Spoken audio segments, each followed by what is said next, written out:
Assalamualaikum warahmatullahi wabarakatuh. Alhamdulillahirrabbilalamin. Wassalatu wassalamu ala asrafil anbiya'i wal mursalin wa ala alihi wa ashabihi ajma'in. Amma ba'du. A'udzu billahi minasy syaithanir rajim. Bismillahirrahmanirrahim. Inna anzalnahu fi lailatul qadr. Wa ma adraka ma lailatul qadr. Lailatul qadri khairum min alfi shahr. Tanazzalul malaikatu warruhu fiha biizni rabbihim min kulli amr.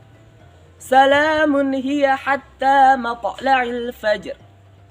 Nah, surat yang Ustadz Fir baca tadi adalah surat Al-Qadar yang menceritakan tentang kisah diturunkannya Al-Quran. Kali ini Ustadz Fir ingin bercerita tentang kisah diturunkannya Al-Quran. Kalian ingin mendengar atau tidak? Inginlah, masa Anda? Sobat Aiger dan anak-anak hebat, di sebuah bukit bernama Jabal Nur ada gua kecil bernama Gua Hiro. Di dalam Gua Hiro ada seorang laki-laki yang senantiasa berdiam diri di dalamnya. Siapakah itu? Beliau adalah Nabi Muhammad SAW. Nabi Muhammad seringkali berdiam diri di Gua Hiro dengan cara apa? Mendekatkan diri kepada Allah Subhanahu wa Ta'ala dengan mengucapkan kata-kata yang mulia.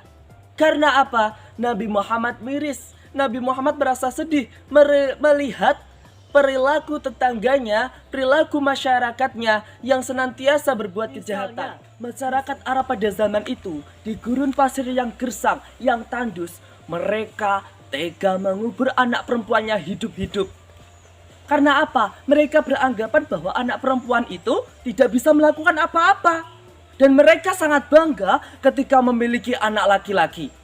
Ditambah lagi perilakunya yang membuat berhala dari pohon, dari batu, dari kayu, dari bahan bekas bahkan, itu dibuat sendiri lalu disembah sendiri. Dan zaman tersebut dinamakan zaman jahiliyah atau zaman kebodohan, yang mana masyarakat Arab pada saat itu berwatak keras dan tidak berpikir panjang untuk melakukan apa yang mereka mau. Dan ketika Nabi sedang berdiam diri di Gua Hiro, sedang damai hatinya mendekatkan diri pada Allah, tiba-tiba ada benda jatuh dari langit menuju Jabal Nur. Itu adalah seorang tamu. Siapakah tamu itu? Siapakah tamu itu? Tamu itu adalah Malaikat Jibril. Ketika itu, Malaikat Jibril merubah wujudnya sebagai laki-laki tampan dan bersih dan mendekati Nabi Muhammad. Namun Nabi Muhammad tetap merasa terkejut karena baru pertama kalinya Nabi Muhammad melihat sosok Malaikat Jibril. Dan saat itu pula Malaikat Jibril mendekat Nabi Muhammad dan membisikkan kata, "Iqra, bacalah." Nabi Muhammad semakin ketakutan. Dan Nabi Muhammad berkata, "Ma'ana biqari, saya tidak bisa membaca." Namun Malaikat Jibril terus mendekatinya dan membisikkan kata, "Iqra, bacalah." "Ma'ana biqari, saya tidak bisa membaca."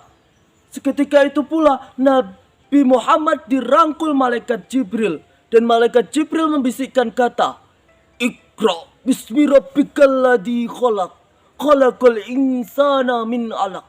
Iqra wa rabbukal akram, alladzi 'allama bil qalam, 'allamal insana ma lam ya'lam." Seketika itu Nabi Muhammad masih kedinginan, ketakutan, keringat bercucur deras. Namun entah kenapa Nabi Muhammad merasa lega setelah dibacakan kalimat-kalimat suci itu. Kemudian Jibril langsung pamit, "Assalamualaikum." Setelah Malaikat Jibril berpamitan dengan Nabi Muhammad yang ketakutan itu langsung keluar dari gua, lari terbirit-birit. Padahal pada zaman itu gunung atau bukit bahkan tidak memiliki tangga. Perlu waktu 2 jam untuk memanjatnya.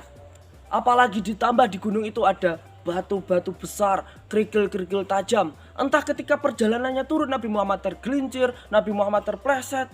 Dan ketika itu setelah Berlari kencang akhirnya Nabi Muhammad sampai di rumah. Ketika di rumah, Nabi Muhammad langsung mengetuk pintu. Dok, dok, dok, dok, dok, dok. Khadijah, bukakan pintu ini. Dok, dok, dok. Khadijah, bukakan pintu ini. Seketika itu, Khadijah membukakan pintu dan melihat keadaan suaminya yang ketakutan dan kedinginan. Dan kemudian Khadijah memapah suaminya menuju ke tempat pembaringan. Dan suaminya berkata, "Zammiluni, selimuti aku. Zammiluni, selimuti aku." Seketika itu Khadijah menyelimutinya dan menenangkannya hingga suaminya tertidur pulas. Ketika suaminya sudah tertidur pulas, lalu Khadijah keluar rumah dan mendatangi seorang pendeta Nasrani. Siapakah itu? Waraqah. Waraqah, apa yang terjadi pada suamiku? Ada apa Khadijah? Ceritakan dengan jelas. Pada saat suamiku pulang dari Gua Hira, suamiku kedinginan dan ketakutan. Suamiku menceritakan ada makhluk asing yang turun dari langit dan membisikkan kata-kata mulia surat Al-Alaq ayat 1-5. Selamat Khadijah, selamat. Muhammad itu telah diangkat menjadi nabi. Dan makhluk asing itu adalah Hadanamus, malaikat Jibril yang pernah mendatangi Musa di Trusina. Lantas, aku harus bagaimana Waraqah? Kamu harus senantiasa mendampingi dakwahnya. Tanpa lelah, kamu harus membelanya. Karena apa Waraqah?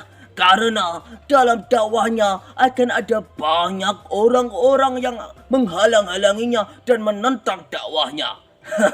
Andai saja aku masih muda, aku akan membela dakwah Nabi hingga aku mati. Dan ketika itu malam 17 Ramadan diturunkan wahyu Allah yang bernama Al-Quran. Al-Quran, Al-Quran, Al-Quran, firman Tuhan. Diturunkan malaikat Jibril kawan, pelajari serta diamalkan. Taurat, Zabur dan Injil, Al-Quran penyempurnanya. Kitab suci jadikan pedoman kawan, pelajari serta diamalkan. Nah, Sobat Aiger dan anak-anak hebat, marilah kita bawa Al-Quran ini sebagai teman kita, kawan kita, kelak nanti di alam kubur, di padang mahsyar, hingga nanti di alam akhirat. Atas izin Allah, Al-Quran ini akan menjadi kawan pembela kita. Dan salah satu cara kita berbakti kepada orang tua, yaitu dengan menghadiahkan mahkota cahaya beserta baju berlapis cahaya kelak nanti di surga. Dengan cara apa? Dengan cara senantiasa membaca Al-Quran, menghafalkan Al-Quran, dan mempelajarinya serta mengamalkannya. Untuk itu, marilah kita sama-sama di momentum nuzulul Quran ini memperbaiki diri untuk menjadi lebih baik. Fastabiqul khairat. Wassalamualaikum warahmatullahi wabarakatuh.